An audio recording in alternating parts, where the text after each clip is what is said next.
Dear students, this is Professor Kavita Brahmankar, and today we are going to see topic number 2.4, that is Brazenham circle drawing algorithm. The learning outcomes are: after watching this video, you will be able to explain the concept of Brazenham circle generation algorithm and write the steps of Brazenham circle generation algorithm.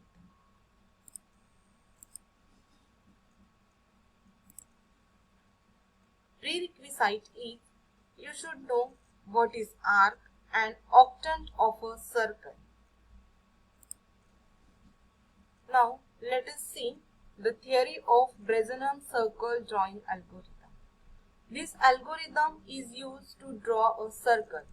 ब्रेजनहम circle drawing algorithm circle draw करने के लिए use किया जाता है. It selects nearest pixel position to complete the arc.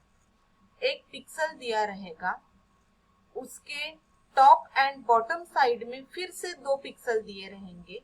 So next pixel arc draw करने के लिए कौन सा सिलेक्ट करना है वो अभी डिसीजन पैरामीटर डी एक पैरामीटर रहता है उसके ऊपर डिपेंड है.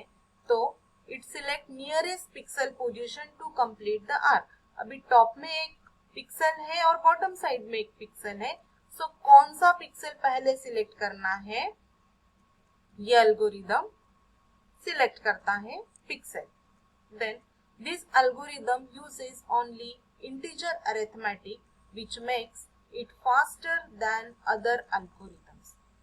जैसा कि हमने डीडी एल्गोरिदम में देखा था, वो लाइन ड्राइंग एल्गोरिदम था जिसमें हमने देखा था कि हम multiplication and division operations perform करते हैं, इसलिए that algorithm was very time consuming.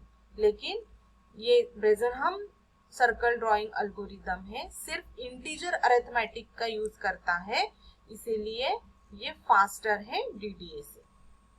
The circle is divided into 8 octants each of 45 degrees. हम देखते हैं कि सर्कल को हमेशा हम 8 इक्वल पार्ट्स में डिवाइड करते हैं और एक पार्ट को हम बोलते हैं 1 octant. तो ऐसे हमारे पास टोटल 8 octant होते हैं and each octant is of 45 degrees. एक octant 45 डिग्रीज का होता है, ऐसे हमारे पास 8 octant होते हैं एक circle. Then it calculates the location of pixels in the first octant of 45 degrees and extend it to other 7 octant.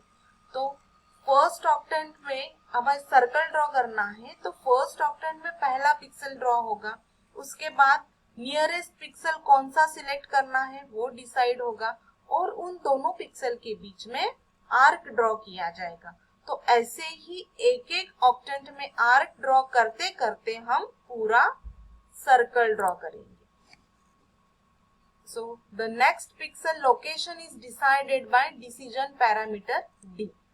तो you can see in the figure this is complete circle and this circle is divided into 8 parts, means 8 octants, and this is the first octant and each octant is divided और each octant is of 45 degree. So ये पहला octant 45 degrees, ऐसा पूरे octant 45 degrees के रहने वाले हैं.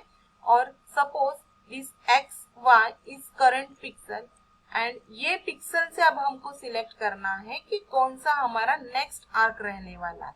Either ये वाई एक्स ये रहेगा हमारा नेक्स्ट पिक्सल आर्क ड्रॉ करने के लिए, या फिर एक्स माइनस वाई ये पिक्सल रहेगा. तो हम ऐसे टॉप साइड में एक तो ऐसा आर्क ड्रॉ करेंगे या फिर बॉटम साइड में ऐसा आर्क ड्रॉ करेंगे. तो ये कौन डिसाइड करता है, ये डिसाइड करता है एक पैरामीटर जिसको हम बोलते हैं decision parameter D. So the next pixel position can be either x+1, y और x+1, y-1. So see this figure. Suppose this is our current pixel और हमने सपोज हमारी ये स्क्रीन है और स्क्रीन को हमने रोज एंड कॉलम्स में डिवाइड किया है एंड ईच कॉलम में और या फिर ईच बॉक्स में हमारा एक पिक्सल प्रेजेंट है.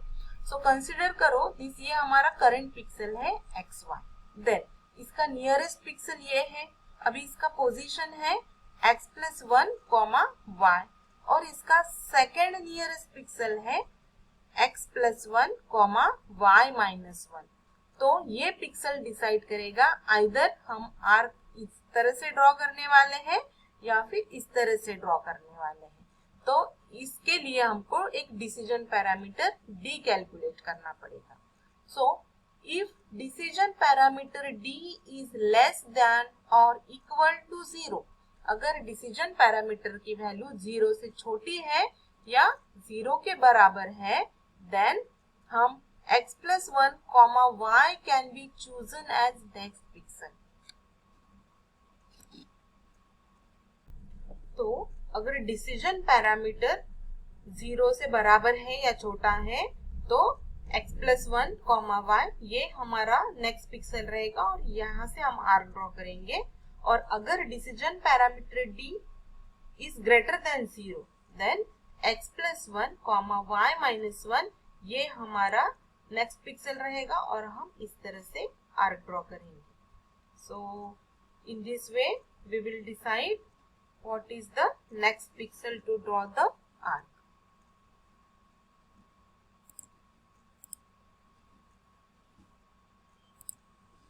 Then we will see the exact algorithm of Brazenham circle drawing. So हमेशा हमारी फर्स्ट स्टेप रहती है कि रीड द पॉइंट्स। तो अगर हम लाइन ड्रॉ करते हैं तो हमको एंड पॉइंट्स लाइन के रीड करने पड़ेंगे, लेकिन अभी हमको सर्कल ड्रॉ करना है तो हम फर्स्ट ऑफ ऑल सर्कल का रेडियस रीड करेंगे। तो फर्स्ट स्टेप है read the radius of circle r। Second point is set the decision parameter. So formula is to calculate decision parameter d equals to 3 minus 2r and r is the radius of circle. Then in step 3 we have to initialize x equal to 0 and y equals to radius. So initially x की value 0 रहेगी और y की value that is equal to radius. Then in step 4 take do loop and here plot xy। अभी हमको first pixel plot करनी है यहाँ पे, जो कि स्टेप 3 में हमको x एंड y के पॉइंट्स मिले हैं, उन पॉइंट्स को लेके स्क्रीन पे हमको सबसे पहले एक पिक्सल ड्रॉ करना है।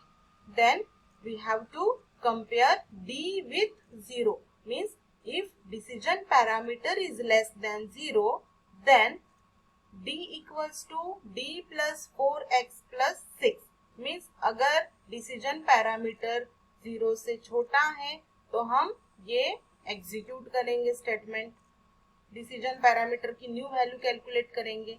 एंड अगर ये कंडीशन फॉल्स होती है, मींस अगर d की वैल्यू एक तो 0 के इक्वल होती है या फिर d की वैल्यू 0 से ज्यादा होती है, तो हम एल्स लूप में जाएंगे और ये स्टेटमेंट एग्जीक्यूट करेंगे। और इसमें हमको y की वैल्यू अब 1 से डिक्रीमेंट करनी है, means y equals to y-1 execute करना है। तो अगर कंडीशन ट्रू हो जाती है इफ कंडीशन, तो हमको ये स्टेटमेंट एग्जीक्यूट करना है। अगर ये इफ कंडीशन फॉल्स हो जाती है तो हमको एल्स पार्ट में जाके ये एग्जीक्यूट करना है और y की वैल्यू 1 से डिक्रीज करना है। देन अगर कंडीशन ट्रू भी है या फॉल्स भी है तो हमको x इक्वल टू x+1 किसी भी हालत में एग्जीक्यूट करना है। मींस अगर हमारा कंडीशन ट्रू है फिर भी हमको x equal to x+1 calculate करना है, और अगर हमारा इफ कंडीशन फॉल्स है तो भी हमको x equal to x+1 calculate करना है, क्योंकि ये इफ लूप के बाहर है। क्योंकि ये x equal to x+1 if loop के बाहर है तो दोनों भी कंडीशन में हमको x की वैल्यू यहाँ पे कैलकुलेट करनी है। देन हम व्हाइल लूप को डू लूप को यहाँ पे क्लोज कर देंगे। तो लिखेंगे while x is less than y। अब ये डू लूप हमको कब तक चलाना है? जब तक x की वैल्यू छोटी है y से, तब तक। लेकिन एक ऐसा पॉइंट आएगा जब x की वैल्यू y से एक तो बराबर हो जाएगी या फिर y से बड़ी हो जाएगी. In that case, we have to stop and we have to execute step number 5, that is stop. So this is how we will implement the DDA algorithm.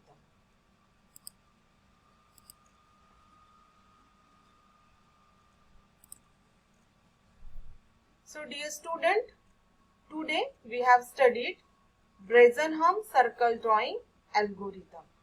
What are the steps of Brazenham circle drawing algorithm and how we can choose or select the nearest pixel to draw the arc. So if you have any queries, then feel free to call me and watch the videos frequently till you get cleared with your confusion. You can also reach out on the below mentioned email ID. So dear students, thank you and keep learning.